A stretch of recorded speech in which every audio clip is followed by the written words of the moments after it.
खुदावंद आपके साथ हो।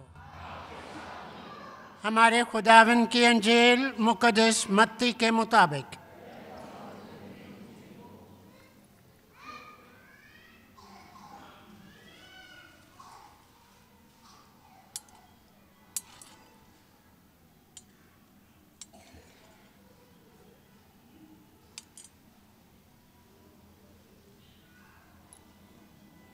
उसका 18 बाब 21 ता 35 आयत। उस वक्त पतरस ने पास आकर यीशु से कहा, ऐ खुदावंद, कितनी दफ़ा मेरा भाई गुनाह करे और मैं उसे मुआफ़ करूं?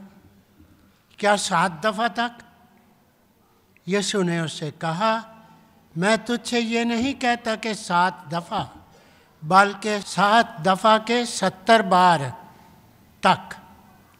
इसलिए आसमान की बादशाही उस बादशाह की मानंद है जिसने अपने खादमों से हिसाब लेना चाहा, तो जब हिसाब लेने लगा तो उसके सामने 10,000 का किंतार का कर्जदार हाजिर किया गया, और चूंकि उसके पास अदा करने को कुछ ना था, इसलिए उसके आका ने उसे हुक्म दिया कि ये और इसके बीवी और बाल बच्चे और सब कुछ जो इसका है बेचा जाए और कर्ज वसूल किया जाए। मगर उस खादम ने गिरकर उसकी मिन्नत की और कहा, मेरे बारे में सब्र कर, मैं तुझे सब अदा कर दूंगा। और उस खादम के आका ने तरस खाकर उसे छोड़ दिया और कर्ज मुआफ़ कर दिया। मगर जब वो खादम बाहर निकला तो उसके हम खिदमतों में से एक उसे मिला जिस पर उसके 100 दिनार आते थे। उसने उसको पकड़कर उसका गला घोंटा और कहा, अपना कर्ज अदा कर। तब उसके हम खिदमत ने गिरकर उसकी मिन्नत की और कहा, मेरे बारे में सब्र कर, मैं तुझे सब अदा कर दूंगा। मगर वो न माना, बल्कि जाकर उसे कैद खाने में डाल दिया जब तक कि वो कर्ज अदा ना करे। उसके हम खिदमत जो कुछ हुआ था वो सब देख कर नहायत गमगीन हुए और आकर अपने आका से तमाम वारदात बयान की। तब उसके आका ने उसे बुलवाया और उसे कहा, ऐ शरीर खादम, मैंने सारा कर्ज तुझे बख्श दिया क्योंकि तूने मेरी मिन्नत की। क्या लाजम ना था कि जैसे मैंने तुझ पर रहम किया तो भी अपने हम खिदमत पर रहम करता? और उसके आका ने गुस्से होकर उसको जल्लादों के हवाले किया जब तक कि वो तमाम कर्ज अदा ना करे। मेरा आसमानी बाप भी तुम्हारे साथ इसी तरह करेगा अगर तुम में से हर एक अपने भाई को दिल से मुआफ़ ना करे। अंजील मुक़द्दस के वसीले से हमारी खताएं मिटाई जाए। तुम्हारा आसमानी बाप तुम्हें माफ़ नहीं करेगा अगर तुम अपने भाई को दिल से माफ़ ना करो। मसीह खुदावंद में नहायत असीस मोमिनीन, रोज़ों के अयाम हमारे लिए बहुत ही बबरकत अयाम हैं जो हमें खुदा के साथ मोहब्बत और अपने हमसाए के साथ मोहब्बत करने का दर्स देते हैं। और इतवार के दिन हमने सुना 10 अहकाम के बारे में, जिसमें पहले 3 जो हैं वो खुदा के साथ मोहब्बत, और फिर 7 जो हैं वो अपने हमसाए के साथ मोहब्बत करने की दावत देते हैं। और इसके साथ साथ रोज़ों में हम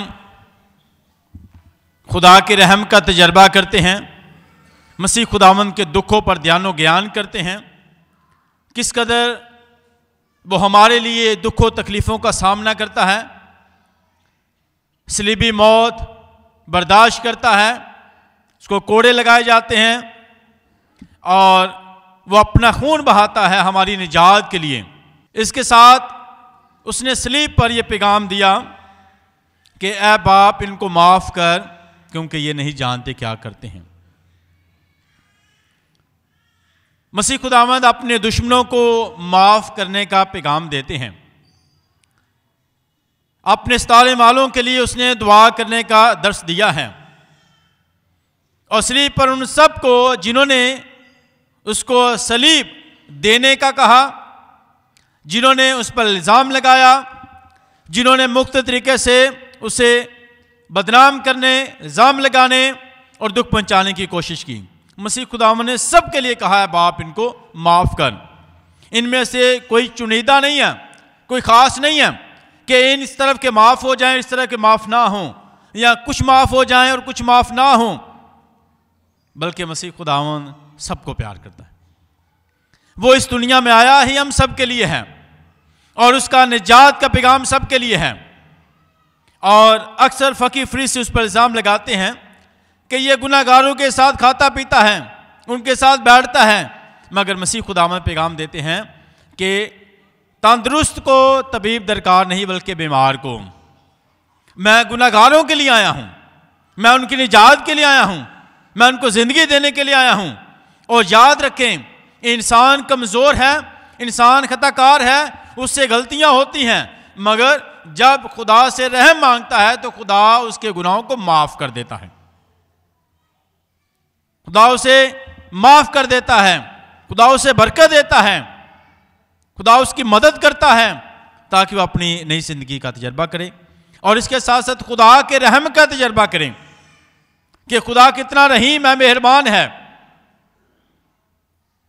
और खुदावंद के पाक कलाम में लिखा है कि रहीम बनो जैसे तुम्हारा आसमानी बाप रहीम है। जिस तरह वो हम पर रहम करता है, हम भी एक दूसरे पर रहम करें, हम भी एक दूसरे को माफ़ करें जिस तरह वो हमें माफ़ करता है।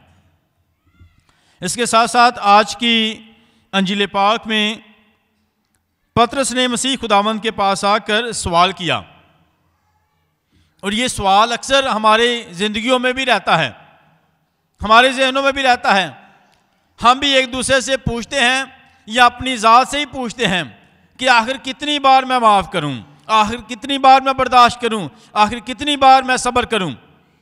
तो पतरस ने यह सवाल किया, क्या खुदावंद कितनी दफ़ा मेरा भाई मेरा गुनाह करे और मैं उसे माफ़ कर दूं, कितनी बार वो गलती करे और मैं उसे माफ़ कर दूं। एक बात हम इस सवाल से सीखते हैं कि हो सकता है पतरस इस सिचुएशन में से गुजर रहा हो, बहुत दफ़ा उसने माफ़ भी किया हो, मगर अब शायद उसके लिए माफ़ करना मुश्किल हो गया हो। बहुत दफ़ा किसी ने उसको बुरा भी कहा हो, बहुत दफ़ा उसके खिलाफ भी बात की हो, मगर इसने काफ़ी दफ़ा माफ़ किया। और जब ये माफ़ करता था तो हो सकता है इसे बड़ी तकलीफ में से गुजरना पड़ रहा हो, इसके लिए बहुत मुश्किल होता होगा, ये बहुत तकलीफ दे अमल होता है। जब कोई इंसान गलती करे तो आप उसको माफ़ करें, ये आसान नहीं होता, ये मुश्किल होता है। इसीलिए तो पतरस के लिए भी ये मुश्किल था। पतरस ने भी पूछा कि आखिर मैं कितनी बार माफ़ करूं। हमारे घरों में भी, ख़ानदानों में और वर्क प्लेस पर भी अक्सर हमारे साथ होता है, जिसका आप अच्छा सोचते हैं वो आपका बुरा सोचता है, जिसकी आप मदद करते हैं वो आपकी फ़िक्र नहीं करता, या आपके ख़िलाफ़ होता है, या आपको नुकसान पहुंचाने की कोशिश करता है। तो आप उसके लिए, आपके लिए दुआ करना मुश्किल होता है, उसको माफ़ करना मुश्किल होता है, उसकी मदद करना मुश्किल होता है। मगर आज इन तमाम कामों का हमें जवाब मिलता है कि जब किस तरह माफ़ करें और कितनी दफ़ा माफ़ करें। पिछले हफ्ते की तिलावतों में पुराने अहदनामे में हमने सुना कि खुदा 3 या 4थी पुश्त तक जो है वो गुनाह की सज़ा देता है। अगर इंसान तौबा नहीं करता, गुनाहों को नहीं छोड़ता, उसकी 3री 4थी पुश्त तक जो है उसको सज़ा मिलती है। मगर मसीह खुदावंद जो है हमें माफ़ करने का पैगाम देते हैं, माफ़ करने का। पतरस ने सवाल भी किया और उसका जवाब देने की कोशिश भी की, और उसका जवाब इस तरह है कि क्या मैं 7 दफ़ा तक माफ़ कर लूँ। 3 और 4 को उसने मिलाकर 7 कर दिया, क्योंकि वो जानता था कि पुराने अहदनामे में 3 या 4 दफ़ा बताया गया है, मगर इसने 3 और 4 को मिलाकर 7 दफ़ा किया। एक तो ये बात थी कि शायद इसके जहन में था कि शायद इतनी दफ़ा तक मैं माफ़ कर दूँ, इतनी दफ़ा तक, 1 2 3 दफ़ा तो माफ़ कर से, मगर 7 दफ़ा तक आखिर ये अपने आप को जाहिर करने की कोशिश करता है कि मैं बहुत अच्छा हूँ, इतना अच्छा हूँ है खुदा कि 1 दफ़ा नहीं, 2 दफ़ा नहीं, बल्कि मैं 7 दफ़ा तक माफ़ करने के लिए तैयार हूँ। अगर कोई पहली बार गलती करे तो चलो मैं माफ़ कर, दूसरी दफ़ा भी, तीसरी दफ़ा भी, ऐ खुदा मैं कितना अच्छा हूँ, और शायद यहाँ तक मेरे लिए काफ़ी होगा। 7 दफ़ा तक अगर मैं माफ़ कर दूँ तो मैं खुदा की नज़र में अच्छा गिना जाऊँगा। अगर 7 दफ़ा तक मैं किसी की मदद करूँगा तो अच्छा गिना जाऊँगा, बहुत अच्छा नेक समझा जाऊँगा। इसने अपने आप को इस तरह ज़ाहिर किया कि ये खुदा को पसंद आ जाएगा कि मैं कितनी दफ़ा माफ़ कर रहा हूँ, कितनी गलतियाँ माफ़ कर रहा हूँ, कितनी दफ़ा किसी के गुनाहों को जो है इग्नोर कर रहा हूँ, गलतियों को इग्नोर कर रहा हूँ। तो खुदा को ये पसंद आएगा, ये कितना अच्छा है कि इतने पहली बार जब किसी ने गलती की तो बदला नहीं, दूसरी बार भी नहीं लिया, तीसरी बार भी नहीं लिया, और आखिर इसने 7 दफ़ा तक इसने बर्दाश्त किया है। ये बहुत अच्छा है। इसकी ज़िंदगी में माफ़ करना मुश्किल होता होगा, हमारी ज़िंदगियों में भी ऐसी है, सबकी ज़िंदगियों में, हम इंसान हैं, कमज़ोर हैं, तो हमारे साथ ऐसा होता है।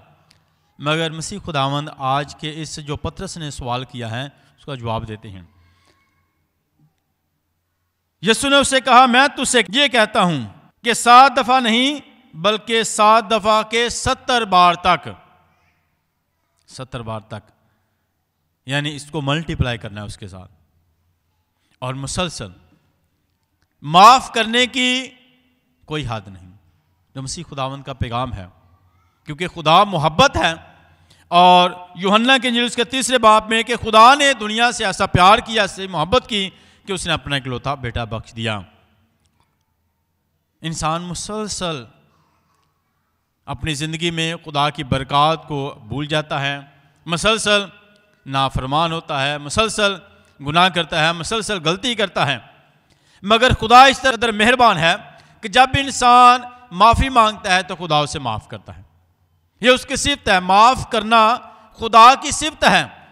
और जब इंसान माफ़ करता है तो याद रखें उसमें इलाही सिफ़त पाई जाती है, इलाही सिफ़त पाई जाती है, और वो खुदा की तालीम को याद करता है। जो दूसरों को माफ़ करता है वो खुदा की मोहब्बत को याद रखता है, जो दूसरों को माफ़ करता है वो खुदा की बरक़ात को याद रखता है, जो दूसरों को माफ़ करता है वो खुदा के रहम का तजर्बा करता है। उसकी ज़िंदगी में खुदा की मोहब्बत होती है, वो खुदा के कलाम पर गौर खोज करता है, वो खुदा के कलाम के मुताबिक ज़िंदगी गुजारना चाहता है, वो कोशिश करता है कि वो खुदा की मोहब्बत का जवाब मोहब्बत से दें। जब आप दूसरों को माफ़ करते हैं तो आप खुदा की मोहब्बत का जवाब मोहब्बत से देने की कोशिश करते हैं कि खुदा तू मुझे प्यार करता है तो मैं भी तुझे प्यार करता हूँ। जब हम माफ़ करते हैं तो हम दिखाते हैं कि खुदा हाँ मैं भी तुझे प्यार करता हूँ। जब हम दूसरों को माफ़ करते हैं तो हम ये ज़ाहिर करते हैं कि खुदा अगर तू मेरे बारे में सोचता रहता है तो मैं तेरी मोहब्बत को जो है महसूस करता हूँ, तेरे रहम को महसूस करता हूँ कि तू मेरे लिए आया है। और हमारे बाप की दुआ में भी मसीह खुदावंद ने अपने शागिर्दों को सिखाया कि जब तुम दुआ करो तो कहो कि जिस तरह मैं दूसरों को माफ़ करता हूँ खुदा मुझे भी माफ़ कर, ताकि जब तक माफ़ नहीं करेंगे माफ़ नहीं किए जाएंगे, जब तक हम रहम नहीं करेंगे हम पर भी रहम नहीं होगा। तो हमें हमेशा दूसरों को माफ़ करना है ताकि हम भी खुदा से रहम और माफ़ी हासिल कर सकें।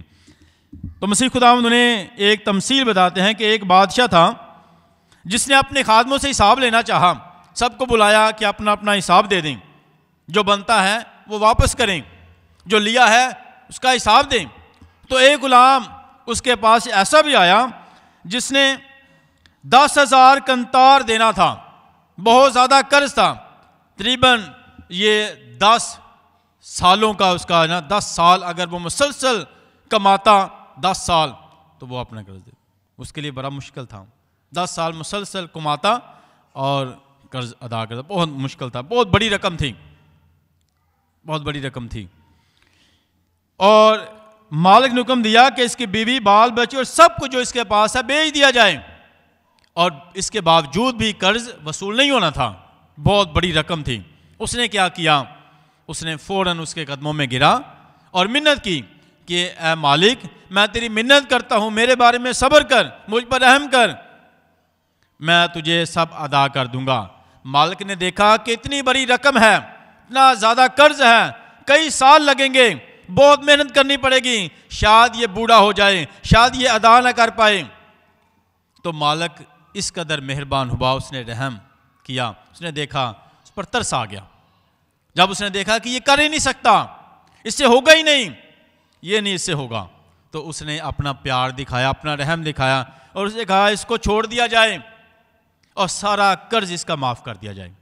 किस कदर मेहरबान है मालिक, किस कदर मेहरबान है बादशाह। उसने प्यार दिखाया, तरस खाया है कि ये आदमी कर ही नहीं सकता, दे ही नहीं सकता, मुश्किल है, सब कुछ भी इसका ले लिया जाए तो फिर भी कर्ज पूरा नहीं होगा, चलें इसको माफ़ ही कर दिया जाए, इसको माफ़ ही कर दिया जाए। और क्या हुआ, उसका सारा कर्ज माफ़ कर दिया गया, 10,000 कंतार माफ़ हो गए, माफ़ हो गए। जब वो वहाँ से अपने मालिक से घर से बाहर निकला तो रास्ते में एक और शख्स मिला उसे। ये वो शख्स है जिसका सारा कर्ज माफ़ हो गया। अभी बाहर जाकर एक शख्स से मिलता है और लिखा है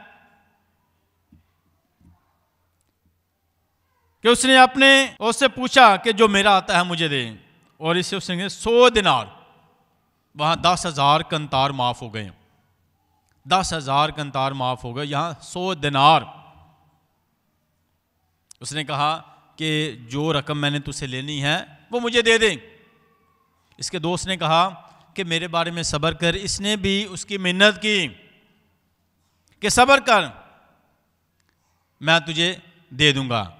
अब जिसने 100 दिनार देने, उसने ये नहीं कहा कि मुझे माफ़ कर दें, ये नहीं कहा, उसने कहा कि मेरे बारे में सब्र कर, मैं तुझे सब दूंगा, मैं तुझे सब दूंगा, मेरे बारे में सब्र कर।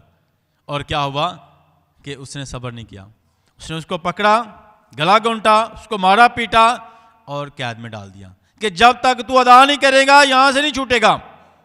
100 दिनार आता है, अपनी इतनी बड़ी रकम, बहुत बड़ा अमाउंट जो है माफ हो गया है, और यहां पर 100 दिनार हैं। और उसने ये भी कहा कि मैं तुझे दे दूंगा, दे दूंगा, मगर इसने इतना भी सब्र नहीं किया, इतना सब्र नहीं किया। और बादशाह ने, मालिक ने इतना बड़ा दिल करके उसका सारा कर्जा माफ़ कर दिया, सब्र किया, माफ़ ही कर दिया, मगर इतने थोड़ा सा जो है बर्दाश्त नहीं किया, रहम नहीं किया, थोड़ा सा भी रहम नहीं किया, उसको मारा पीटा, गला घोंटा और उसको जो है कैद में डाल दिया। जब मालिक के खादमों को पता चला कि इस शख्स ने, मालिक ने इतना बड़ा कर्ज इसका माफ़ कर दिया, मगर इस शख्स ने दूसरे अपने भाई को माफ़ नहीं किया, फ़ौरन जाकर उसने बादशाह को सारी बात बताई कि ए मालिक देख, तूने इस शख्स पर बड़ा रहम किया था, बड़ा प्यार दिखाया, रहम किया, मगर इसने 100 दिनार भी माफ़ नहीं किया, तूने 10,000 कंतार माफ़ कर दिया। नहीं, तू इतना प्यार दिखाता, ये थोड़ा सा प्यार भी नहीं दिखाता, तूने इतना ज़्यादा प्यार दिखाया है, ये तो थोड़ा सा प्यार भी नहीं दिखाता, तू इतनी मोहब्बत करता है, ये थोड़ी सी मोहब्बत भी नहीं करता। और अक्सर हमारी ज़िंदगियों में भी ऐसा ही होता है, खुदा से हम बहुत बड़ा फजल पाते हैं, कामयाबी पाते हैं, रहम पाते हैं, गुनाहों से माफ़ी पाते हैं, मगर हम दूसरों को माफ़ नहीं करते। खुदा हमारे बहुत बड़े बड़े गुनाहों को माफ़ कर देता है, मगर हम छोटी छोटी गलतियों को नहीं माफ़ करते, छोटी छोटी गलतियों को माफ़ नहीं करते, हमेशा उन्हें याद रखते हैं, बदला लेने की सोचते हैं, बुरा सोचते हैं, बुरा कहते हैं, तो हमारी बरकतें भी रुक जाती हैं। क्या हुआ, मालिक को पता चला, उसने कहा इसको दोबारा से बुलाया जाए, ये इस कदर जो है सख्त दिल है, गरूर है, तकब्बर है, नफरत है, इसके दिल में तो रहम ही नहीं है, मैंने तो बहुत रहम दिखाया मगर ये थोड़ा सा भी रहम नहीं करना चाहता, इसको बुला लो। दोबारा उसको मालिक के पास लाया गया, हाजिर किया गया, उससे पूछा बता मैंने कितना रहम किया तुझ पर, मैंने सारा कर्जा तुझे माफ़ कर दिया, बहुत प्यार दिखाया, तूने थोड़ा सा प्यार भी नहीं दिखाया और माफ़ नहीं किया। अब कहा कि इसे दोबारा भी सज़ा मिलेगी, अभी इसे सज़ा मिलेगी क्योंकि इस पर रहम हुआ और इसने रहम की कदर नहीं की, इसको माफ़ कर दिया, इसको कदर ही नहीं आई, इसको कदर नहीं आई। इसने कोई कदर नहीं की, जो मिला है उसकी कदर नहीं की, तो अब इसको लाया जाए, सारा कुछ इसका बेचा जाए और उसको फिर कैद में डाल दिया गया कि जब तक तू सारा कर्ज अदा नहीं करेगा अब कैद से नहीं निकलेगा। इस कदर सज़ा है कि पूरी ज़िंदगी तुझसे ये कर्ज अदा नहीं होगा, पूरी ज़िंदगी तू रहेगा सज़ा में, तकलीफ में रहेगा। ये एक दिन की सज़ा नहीं है, जो इसको सज़ा मिली एक दिन की नहीं है, एक हफ्ते की नहीं है, एक महीने की नहीं है, क्योंकि कर्ज इतना ज़्यादा है कि 10 साल तक भी वो अदा करता फिर भी नहीं कर सकता था। यानी ये सज़ा एक दिन, जब तक तू सारा कर्ज अदा नहीं करेगा यहाँ से निकलेगा, क्योंकि तुझ पर बहुत रहम हुआ, तूने रहम नहीं किया। अब सज़ा एक दिन की नहीं है, 10 दिन की नहीं है, बल्कि मुसलसल तू परेशान ही रहेगा, दुखी रहेगा। सोचें, गौर करें कि खुदा हमें कितना प्यार करता है, खुदा हमें कितना माफ़ करता है। क्या माफ़ करते हैं? तो अगर माफ़ नहीं करते तो हमारी बरकतें रुक जाएंगी, जो मिला है वापस ले लिया जाएगा। उस पर रहम हुआ, कर्जा माफ़ हो गया, मगर उसने रहम नहीं दिखाया और उसको दोबारा बुलाया गया, पेश किया गया। तो हम भी एक दूसरे को माफ़ करें, एक दूसरे की मदद करें, माफ़ करें, दिल से माफ़ करें, ताकि खुदा से माफ़ करेंगे तो माफ़ किए जाएंगे, रहम करेंगे तो रहम पालेंगे। और एक कहावत भी है, जैसा करोगे वैसा भरोगे। तो हमें हमेशा जो है रहम करने वाला बनना है खुदा से। अगर रहम करना मुश्किल हो, माफ़ करना मुश्किल हो, तो ये कैसे मुमकिन होगा? तमाम चीज़ें खुदा के लिए मुमकिन है। जब खुदा के ज़ूर आते हैं तो खुदा से कहें, खुदा आज मैं तेरे पास आया हूँ, ये काम करना मेरे लिए मुश्किल है, माफ़ करना। और उसको जिसने इतना मेरा नुकसान किया है, तो है खुदा, ये सिर्फ तेरी ताकत और तेरी बरकत से ही मुमकिन होगा कि आज तू मेरे जहन को बदल दे, तो आज तू मुझे नया कर दे, ताकि जब यहाँ से निकलूँ तो माफ़ करने वाला दिल मेरे पास हो। पहले सख्त दिल लेकर आया हूँ, यहाँ से नरम दिल लेकर जाऊँ, तेरे घर से नरम दिल लेकर जाऊँ, अच्छी सोच लेकर जाऊँ, ताकि मेरे लिए माफ़ करना बड़ा ही आसान हो। एकदम मैं माफ़ कर सकूँ, एकदम मैं जो हूँ सारा कुछ भूल जाऊँ, क्योंकि जब तू मदद करता है, तेरी ताकत होती है, तो फिर माफ़ होता है। आखिर में एक बात बताना चाहता हूँ। एक जगह थी, 2 ख़ानदान थे, कई सालों से उनका आपस में लड़ाई झगड़ा था, और क्या हुआ, आस्ता आस्ता उनके बच्चे भी बड़े हो गए। एक ने अपना घर खूबसूरत बना लिया, और साथ वाला जो भाई था उसका घर थोड़ा छोटा था, कच्चा था, और एक ने बड़ा ऊंचा घर और पक्का घर बना लिया। दोनों इकट्ठे रहते थे। क्या हुआ कि जब बारिश आती थी ना बहुत ज़्यादा, तो जिसका छोटा घर था ना उसके घर में सारा पानी आ जाता। कैसे?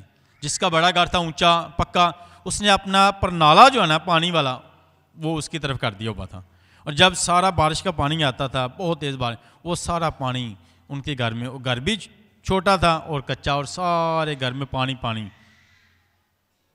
बड़े परेशान थे, क्या करें कि ये परनाला हमारी तरफ से कर दिया है पानी वाला सारा, जब बारिश होती है तो बड़े परेशान थे, क्या करें। सारे जो छोटा सा उनका मोहल्ला था उनको बुलाया, उनको इकट्ठा किया, चाहे कि बरादरी को के बाद अपना मसला सुनाया कि इस भाई को सारे भाई समझाएं कि अपने घर का परनाला जो अपनी तरफ रखें। जब बारिश होती है सारा पानी हमारे घर की तरफ आ जाता है, सारे घर में पानी हो जाता है, तो इसको मेहरबानी समझाएं और बताएं। सबको बुलाया गया, इकट्ठा बैठे सारे, चाय शाय बात बूत की उन्होंने। भाई देख, अच्छी बात है कि परनाला अपने घर की तरफ रख, अपने घर की तरफ, जब पानी आए बारिश का तो आपके घर में आए और उनके घर में ना जाए। काफ़ी देर सारे बैठे, सब ने समझाया, बात समझ आ गई। कहते ठीक है, चाय शाय भी पी, मिठाई भी खा ली। तो सारे जब उठने घर को जाने लगे तो वो बंदा भी उठा, कपड़े झाड़े, मोढे ते पन्ना रखिया, उठ लगे, कहता जान लग्या, लो जी सुलह तो हो गई है, मगर परनाला उत्थे ही रहेगा, परनाला उत्थे ही रहेगा। असी जबान तो माफ़ कर देने आ, मगर दिलों माफ़ नहीं करते। परनाला दिल चो पुटना है, जिद तक परनाला नहीं पुटांगे फिर मसला उत्थे ही रहेगा, बरकतां रुकियां रहनगियां। असी जबान तो माफ़ नहीं करना, सुलह करनी, लो जी माफ़ हो गया जी, सुलह हो गई जी, अज तो गल्लां भुल गए हैं, नहीं, दिल तो माफ़ करना। यह परनाला दिल दे विचों पुटना है, रखना नहीं। उत्थे रखांगे गल उत्थे ही रहनी की, उन्होंने असी पुटना है, जिद तक पुटांगे नहीं सुनी लेंगे। असी जबान तो चलो जी सुलह हो गई है जी, हाथ मिला ले जी, गले मिल गया जी, सुलह हो गई है जी, आज तो सारा झगड़ा खत्म। नहीं, जबान तो नहीं, दिल तो माफ़ करना है, क्योंकि जिन तक माफ़ नहीं करोगे तुसी भी माफ़ नहीं किए जाओगे। खुदा तुहानूं सारिਆਂ ਨੂੰ ਬਰਕਤ ਦੇ ਤਾਂ ਕਿ ਰੋਜ਼ਿਆਂ ਦੇ ਵਿੱਚ ਤੁਸੀਂ ਇੱਕ ਦੂਸਰੇ ਮਾਫ ਕਰੋ ਤੇ ਖੁਦਾ ਕੋਲੋਂ ਰਹਿਮਤ ਤੇ ਬਰਕਤ ਪਾਓ। ਮਸੀਹ ਖੁਦਾਵੰਦ ਦੇ ਵਸੀਲੇ ਨਾਲ ਆਮੀਨ।